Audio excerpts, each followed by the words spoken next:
Nah itu artinya itu bahwa yang nanti akan mengembalikan monarki ini adalah jiwa lampau yang menitis ke wadah baru ini. Jiwa-jiwa sekarang ini yang dulu berperan itu perkumpulan dari entah Mataram, entah Kediri, entah Singosari, entah Mojokerto bersatu menjadi satu kesatuan yang disebut Nusantara. Ini tidak bisa diganggu-gugat karena hadirnya jiwa lampau dan banyaknya terbangkitkan atau awak kening secara kolektif. Ini sebuah tanda, bukan suatu hal yang kebetulan. Karena ada sesuatu alasan di situ. Ini sebuah persiapan. Bukan sesuatu kebetulan, tapi ini sebuah persiapan. Untuk sesuatu hal yang baru. Mencapai suatu peradaban, puncak peradaban. Dan ini akan ke pemerintahan ini yang sedang berjalan sekarang ini akan benar-benar dihancurkan. Sebuah negara itu kan harus dari spiritnya dulu. Maka dibilang bangunlah jiwamu, makalah tumbuhlah ragamu. Kan ibaratnya kan gitu. Kejayaan pun harus dilandasi dari kesucian. Kembalinya jati diri sebuah bangsa.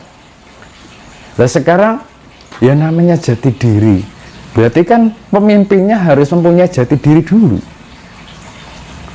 Bagaimana kita bisa memberikan contoh pada orang lain sedangkan diri kita belum bisa menerapkan yang namanya jati diri. Sebuah kejayaan pasti diawali yang namakan kembalinya jati diri sebuah bangsa.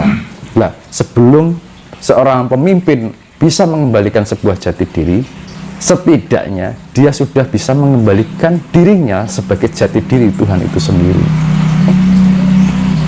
Sebagai manifestasi dari Tuhan atau Gusti yang sejati. Karena sudut pandang kejayaan era di zaman sekarang itu hal-hal yang berupa physically atau material gitu. Jadi yang namanya sebuah kejayaan ketika di mana kehidupan itu mengalami kenaikan yang namanya suatu peradaban. Maka peradaban itu diambil dari adab, akhlak, budi pekerti, gitu. Suatu peradaban, ketika suatu peradaban budi pekerti terbangun di dalam sebuah ketatanegaraan, disitulah akan menemukan kejayaan yang sebenarnya kejayaan yang sejati, bukan sekedar hanya fisik semata, tapi secara jiwa kayak zaman dulu era Mataram kuno.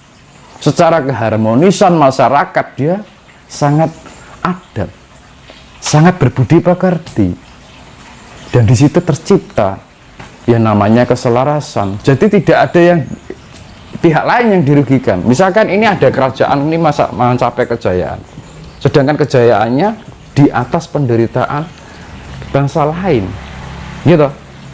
Mencari keberuntungan dari segi perdagangan atau politik. Mungkin dia mengalami kejayaan secara fisik, tetapi kejayaannya di atas penderitaan bangsa lain. Dan itu kan sangat melawan dengan hukum alam. Nah, maka dari itu kita kembali pada suatu kejayaan pada era Mataram kuno. Dulu itu sangat gemah ripah loh jinawi.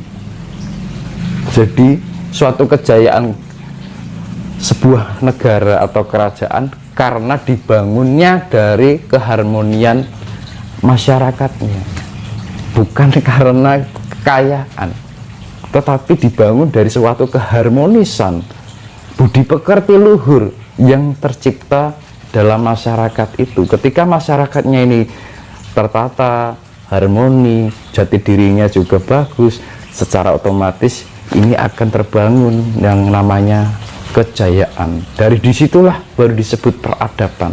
Sekarang memang banyak negara yang jaya, tapi belum bisa dikatakan itu adalah peradaban. Sebentar, puncak Mas. peradaban. Sebentar, Mas. Kira-kira pejabat-pejabat kita sekarang itu beradab apa enggak? Punya budi luhur yang tinggi atau enggak? Menurut Mas Dinus? Saya kira kalau menurut saya sesuatu yang belum selaras dengan alam itu belum, karena hanya terfokus pada sesuatu yang sifatnya materi. masih terkontaminasi dengan negara-negara lain, belum bisa menjadi identitas di suatu negara. Masih cari keuntungan pribadi, keuntungan kelompok, korupsi besar-besaran gitu ya. Ya kita kan masih kehilangan identitas kita kan belum menemukan identitas Nusantara. Oke, sesi terakhir, kira-kira kapan kita mungkin menjadi negara yang sangat-sangat beradab, berbudi, pekerti yang luhur, mungkin Indonesia yang jaya, Indonesia emas dan lain sebagainya lah. Ini nanti Pak akan beralih pada monarki, tetapi ada tetapinya. Ketika peralihan menuju monarki, kepemerintahan republik ini akan dihancurkan habis-habisan. Monarki kembali ke kerajaan berarti? Iya. Jadi ini ketataan negaraan republik ini benar-benar hancur cur-cur. Bisa melalui alam, bisa melalui peperangan, bisa melalui fenomena alam. Banyak faktor membuat kepemerintahan RI ini benar-benar sudah kolap, tidak bisa apa-apa.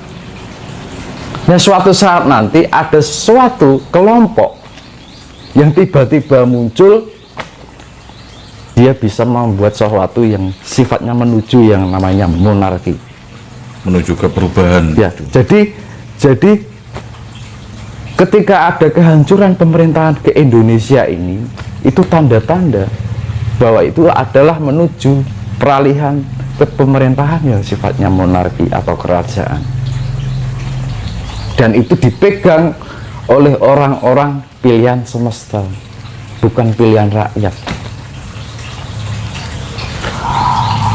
Terus nanti bagaimana ketika ada peralihan dari pemimpin satu ke yang kedua, itu apakah tetap pakai sistem seperti monarki yang konvensional, mungkin diturunkan kepada darah dagingnya, anaknya gitu? Atau ya itu generasi istilahnya gini, jiwa-jiwa lampau yang dulu menjadi raja, dulu menjadi patih, prajurit, mereka menitis kembali pada jiwa tubuh-tubuh orang-orang sekarang. Dia menata kembali ini, tetapi bukan berarti sifatnya mengulang, bukan melakukan sesuatu perulangan, tetapi pembaharuan, pemperbaikan dari peradaban-peradaban di masa lampau. Jadi bukan suatu pengulangan, tetapi ini memperbaiki suatu peradaban lagi yang lebih tinggi. Jadi jiwa-jiwa lampau yang menitis ke pribadi sekarang ini, di era sekarang ini, dia mempunyai basic yang dibawa pengalaman zaman dulu. Misalkan ini orang ini menjadi raja, ya akan menjadi raja monarki lagi. Dulu dia sudah menjadi pengalaman, mungkin entah di era Majapahit, entah itu Mataram kuno, mereka hadir kembali dalam tubuh orang sekarang. Jadi mereka itu, makanya dalam Uga Wangsit Siliwangi pelakunya itu saja, itu lagi. Suatu pergantian zaman pelakunya itu lagi. Itu ada di Uga Wangsit Siliwangi. Nah, itu artinya itu bahwa yang nanti akan mengembalikan monarki ini adalah jiwa lampau yang menitis kepada baru ini. Jiwa-jiwa sekarang ini yang dulu berperan, itu perkumpulan dari entah Mataram, entah Kediri, entah Singosari, entah Mojopahit bersatu menjadi satu kesatuan yang disebut Nusantara. Ini tidak bisa diganggu-gugat karena hadirnya jiwa lampau dan banyaknya terbangkitkan atau awak kening secara kolektif. Ini sebuah tanda, bukan suatu hal yang kebetulan, karena ada sesuatu alasan di situ. Ini sebuah persiapan, bukan sesuatu kebetulan, tapi ini sebuah persiapan untuk sesuatu hal yang baru, mencapai suatu peradaban, puncak peradaban. Dan ini akan, kepemerintahan ini yang sedang berjalan sekarang ini akan benar-benar dihancurkan. Bahkan perbankan dunia nanti tidak ada, dienolkan semuanya oleh faktor alam, oleh fenomena alam, entah kejadian peperangan juga bisa. Berarti hutang-hutang sudah dihapus semua berarti? Nol, tapi pelakunya ya juga hapus. Gitu Pak, karena hukum keseimbangan alam itu hukum cokro panggilingan. Berarti negara kita sudah dihapus itu beneran? Iya. Beneran, kalau sudah dihapus, iya, hutangnya, karena republik sudah nggak ada lagi kan? Iya. Oke, Mas Dinus, terima kasih wedarannya, penjelasannya yang sangat panjang lebar, diskusinya sangat-sangat menarik. Saya ucapkan terima kasih sekali. Semoga apa yang sudah diwedarkan ini bermanfaat bagi kita semua. Terima kasih Mas Dinus. Matur sembah Rahayu, dulu Pak rahayu. Dodi, rahayu rahayu Om Swastiastu.